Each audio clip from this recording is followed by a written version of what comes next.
Oke, baik. Bismillahirrahmanirrahim. Assalamualaikum warahmatullahi wabarakatuh. Selamat malam teman-teman sekalian. Saya dari kelompok 6 yang beranggotakan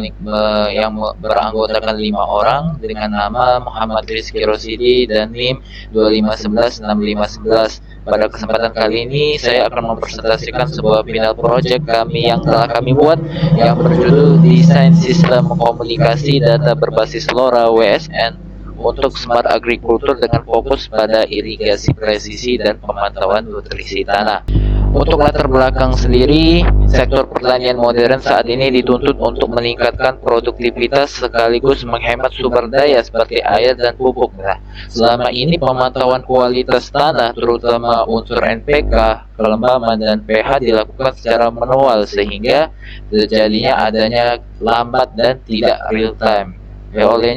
Sebelumnya teknologi Wi-Fi ini sudah digunakan namun memiliki kelemahan mendasar seperti jarak pantaunya maksimal hanya sekitar 100 meter dan sangat boros daya. Nah, oleh karena itu kami mengusulkan teknologi LoRa atau loner, sebuah long range yang mampu mengirim data sejauh beberapa kilometer dengan konsumsi baterai yang sangat minim, ya, ideal untuk lahan pertanian yang luas, ya. Nah, oleh karena itu rumusan masalah kami mencakup perancangan arsitektur, pemetaan aliran data, pemilihan protokol komunikasi hingga mitigasi gangguan keamanan pada jaringan terbuka. Oke, untuk merealisasikan sistem ini kami memetakan kebutuhan pengguna yang menginginkan data kualitas tanah secara real time, ya. Sistem peringatan dini dan riwayat data untuk analisis jangka panjang, ya.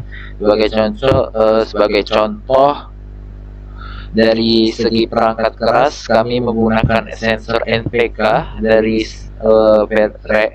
versi RS485 dan sensor kelembaman kapasitif yang ditanam di tanah agar awet dan presisi. Dan kedua, sebagai otak di lapangan, kami menggunakan microcontroller ESP32 yang digabung dengan LoRa SX1276. Dan yang ketiga, data dari lapangan akan ditangkap oleh LoRaWAN Gateway yang kemudian diteruskan ke cloud server. Jadi kurang lebih seperti itu. Nah, bisa kita lihat pada layar, ya, arsitektur sistem kami terbagi menjadi 5 lapisan. Nah, mulai dari field layer atau sensor, diteruskan ke edge layer, node LoRa, bisa lihat di gambar, lalu terbang ke network layer atau gateway, gerbang, ya, lalu masuk ke cloud layer atau server dan database, sehingga akhirnya divisualisasikan di application layer atau dashboard web. Nah, apa topologi yang kami gunakan, yaitu adalah topologi star atau star of stars. Kenapa kami memilih ini? Pertama, konsumsi dayanya sangat rendah karena node sensor tidak perlu melakukan routing data node lain, ya.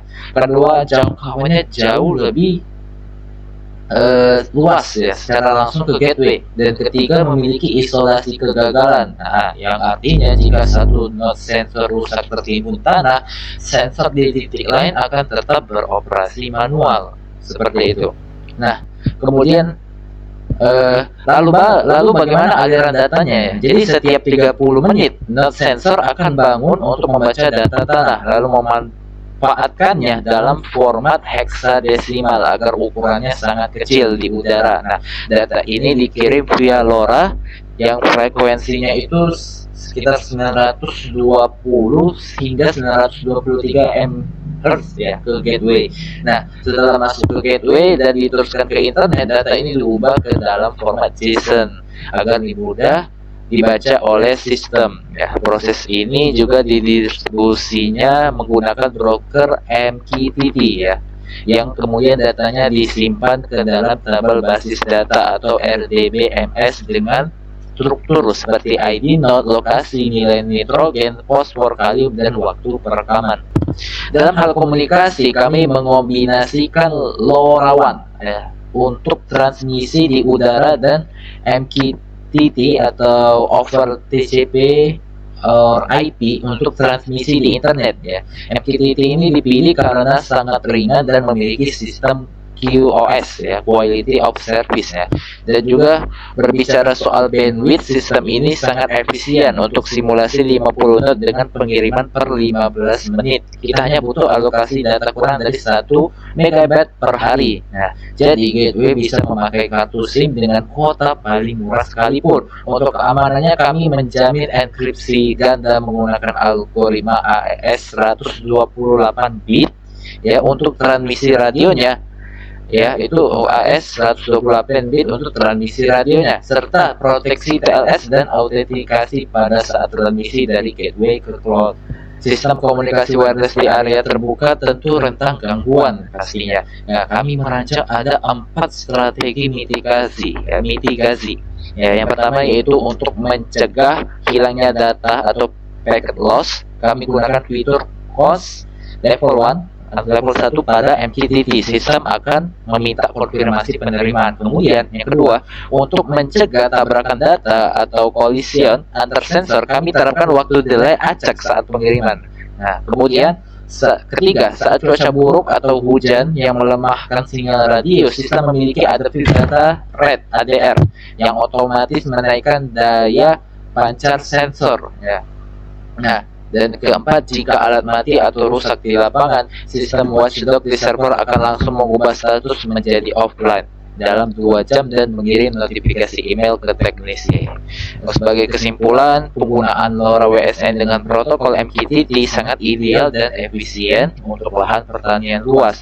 Nah, keunggulan utamanya adalah jangkauan kilometer dan baterai ultra hemat, meskipun memiliki kelemahan di biaya perangkat awal, yaitu gateway industri yang tadi yang relatif lebih tinggi. Untuk rencana pengembangan kedepannya, sistem ini bisa di-upgrade dengan seperti aktuator ya, irigasi otomatis yang bisa menyiram pupuk berjalan sendiri dengan via perintah MQTT.